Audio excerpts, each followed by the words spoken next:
Ce sont les derniers coups de perceuse, les toutes dernières finitions, avant la cérémonie d'inauguration. Les travaux s'achèvent cette semaine.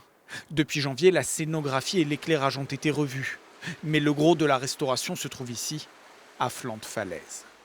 Les visiteurs peuvent désormais déambuler sur cette plateforme métallique en lieu et place d'un escalier en pierre sur lequel un bloc de calcaire menaçait de s'effondrer.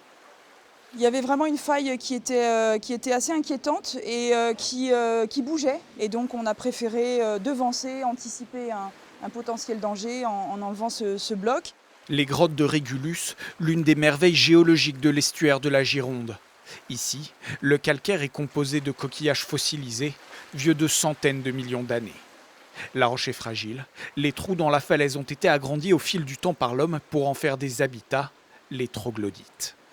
Quand on dit grotte, on s'attend à des gouffres comme on peut les voir en Dordogne, alors qu'ici, les grottes, elles sont en façade, c'est-à-dire qu'elles sont peu profondes, elles ont toutes ou presque une vue sur cet estuaire et elles sont plus en longueur, je dirais, sur la longueur que sur la profondeur.